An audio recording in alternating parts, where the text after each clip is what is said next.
ప్రపంచంలో రైతుకు అత్యధిక లాభాలు ఇచ్చే ఏకైక పంట పామాయిల్. భారతదేశంలో క్రూడ్ 1,00,000 టన్నులు అవసరం ఉండగా కేవలం 3.96 మెట్రిక్ టన్నుల మాత్రమే అందుబాటులో ఉంది. పామాయిల్ పంటకు డిమాండ్ తగ్గేది లేదంటున్నారు మంత్రి తుమ్మల. 35 ఏళ్ల క్రితం నుండి సాగు మొదలు పెట్టామని తెలిపారు. 1987లో ఉమ్మడి ఆంధ్రప్రదేశ్ పెదవేగిలో మొదటి పామాయిల్ మొక్క ఎన్టీఆర్ వేసినట్లు గుర్తు చేశారు. కేంద్రంతో చర్చలు జరిపి ఈ పంటపై రైతులు అవగాహన కల్పించనున్నట్లు ఆయన తెలిపారు.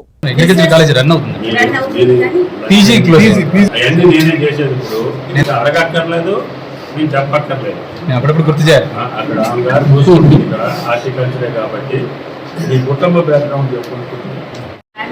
గ్రాడ్యుయేట్ ఫ్రమ్ అగ్రికల్చర్, అప్పుడు అమరావు అనేదాన్ని. సో 98 బ్యాచ్లో కంప్లీట్ అయింది. అదేవిధంగా ముఖ్యంగా ఈ ఫీల్డ్లో రావడానికి కారణం మా మామయ్య గారు, మా అత్తయ్య గారు both are agriculture scientist. Mister Arif Khan is agronomist and ఇప్పుడే రిటైర్ అయ్యి మళ్ళీ పనిచేస్తున్నారు and is also supporting us. అదేవిధంగా హమీదునిసా బేగం, తను కూడా అక్షరాపేటలో హెడ్గా చేశారు. సో కొన్ని రోజులు 2 years వరకు చేశారు. దాని తర్వాత voluntary retirement because of the family issues తీసుకున్నారు. This is my favourite subject అండి. ఇన్ని నాళ్ళు కూడా 15 years కూడా ఫీల్డ్లో ఉండి ఈరోజు ఒక డిపార్ట్మెంట్కి సేవ చేసే, అంటే మన ఓన్ సొంత డిపార్ట్మెంట్కి సేవ చేసే అవకాశం కల్పించిన గవర్నమెంట్కి ధన్యవాదాలు. అదేవిధంగా ఇంట్రెస్ట్ ఉండే సబ్జెక్ట్ కాబట్టి తప్పనిసరిగా గవర్నమెంట్ ఆబ్జెక్టివ్ ఏదైతే ఆల్ పామ్ ఉంది, హార్టికల్చర్ ఎక్స్పాన్షన్ ప్లాన్ ఉంది, అదేవిధంగా మన డ్రిప్ కానివ్వండి, స్ప్రింక్లర్స్ కానివ్వండి, దానిపైన చిన్న చిన్న ఇష్యూస్ ఉన్నాయి.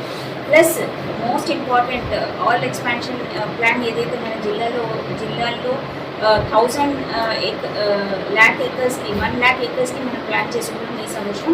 బట్ సార్ చెప్పినట్టు డెఫినెట్గా దానికన్నా ఎక్కువ అచీవ్ చేస్తాం సార్. సో రానున్న సమయంలో తెలంగాణ రాష్ట్రం సార్ ఆశించినట్టు తప్పనిసరిగా ఒక హబ్ లాగా తయారు చేసి ఎవరు ప్రపంచం నుంచి వచ్చినా ఫస్ట్ మన తెలంగాణ రాష్ట్రం వైపు చూసేటట్టు ప్రయత్నంలో భాగంగా అన్ని సార్ చెప్పిన సలహాలు సూచనలు, అదేవిధంగా రైతులు కూడా ప్రసాద్ గారు చాలా ఎక్స్పీరియన్స్ రైతులు ఉన్నారు, వాళ్ళ అభిప్రాయాలు కూడా సేకరిస్తూ ఆయిల్ ఫెడ్ కానివ్వండి, అదేవిధంగా హార్టికల్చర్ సెరికల్చర్ని కూడా ప్రమోట్ చేసే విధంగా ప్రయత్నం చేస్తామని మీ అందరికీ మాటిస్తున్నాం.